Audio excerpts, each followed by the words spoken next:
Acontece aqui na cidade de Porto Ferreira, no Museu Histórico e Pedagógico Professor Flávio da Silva Oliveira, uma exposição sobre dinheiros. Eu conversei com o Renan Arnone, ele que é chefe da seção de cultura e também coordenador do museu em Porto Ferreira, no qual nos passou informações, inclusive com fatos históricos referentes ao dinheiro e também a moedas. O objetivo dessa exposição sobre a história do dinheiro é chamar a atenção para um aspecto tão presente em nossas vidas, né, que é o dinheiro, tanto como papel quanto o dinheiro moeda, e que as pessoas às vezes se esquecem qual é o verdadeiro significado do dinheiro, ou o que ele simboliza, ou o que ele retrata. Então essa exposição ela tem um cunho didático e ao mesmo tempo provocativo, né, para que as pessoas reflitam sobre aspectos então que estão presentes no seu cotidiano e que no passado, obviamente, tinham outro significado ou era representado por outros símbolos, né? Então é uma questão aí de mudança que acompanha o processo histórico, né? E que ao mesmo tempo as pessoas têm informações pertinentes às suas vidas, né? E não sabem o real significado delas, né?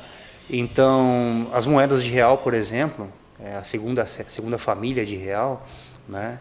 Tem inúmeras imagens em cada uma das moedas e as cédulas retratam inúmeros animais também, né? E as pessoas não sabem, na verdade, o significado ou o que está sendo retratado. Então, esse é um dos objetivos, né? Um cunho didático e ao mesmo tempo provocativo.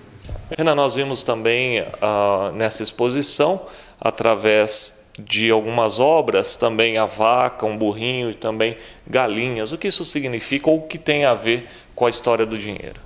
Então, a ideia é que os visitantes eles se questionem, né, por que estes animais que representam obras, né, estão no meio da exposição de dinheiros, né?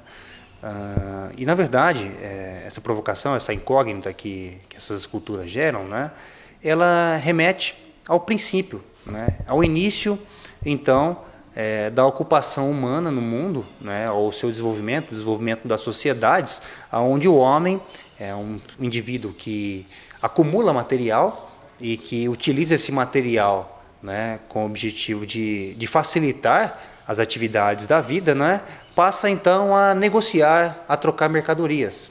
Naquele princípio, obviamente, não havia o dinheiro, que nada mais é do que um documento que representa um valor, né? O dinheiro é um documento que representa um valor, e como não havia dinheiro naquela época, as trocas elas eram difíceis, principalmente quando você precisava trocar um objeto de muito valor. O que era um objeto de muito valor? Ou era um objeto raro, por exemplo, metal, ferro na época, né?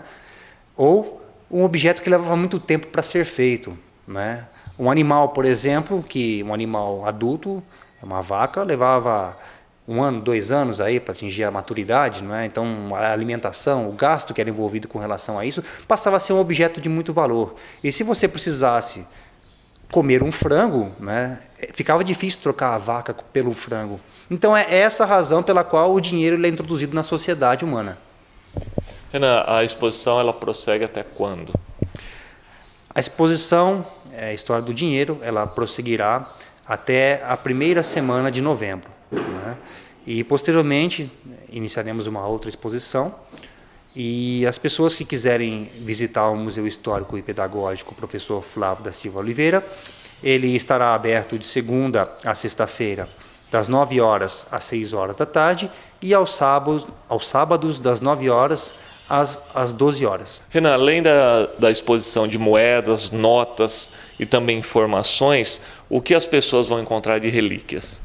Bom, elas encontrarão alguns objetos, né, utilitários, as máquinas de calcular, né, que representam então utensílios utilizados para facilitar a manipulação do dinheiro, né? Também será possível as pessoas identificarem as moedas imperiais, né? Essas moedas elas têm um valor histórico para a gente, não é? São moedas aí que estiveram presentes nos fatos históricos que nós estudamos na escola. Por exemplo, uma moeda de 1815, uma moeda de R$20 de 1815, quando o Brasil se tornou Reino Unido a Portugal, né? Ou moedas também do período de Dom Pedro I ou Dom Pedro II. Inclusive, você estava me contando que uma dessas moedas foi justamente da época que o imperador esteve em Porto Ferreira. Exatamente, temos uma moeda de prata de 1888, ano este que Dom Pedro II esteve em Porto Ferreira pela segunda vez, né? Na primeira vez em 1883 de passagem, com destino a Descalvado, e nessa segunda vez em 1888 ele veio a Porto Ferreira de trem, naquela época, né?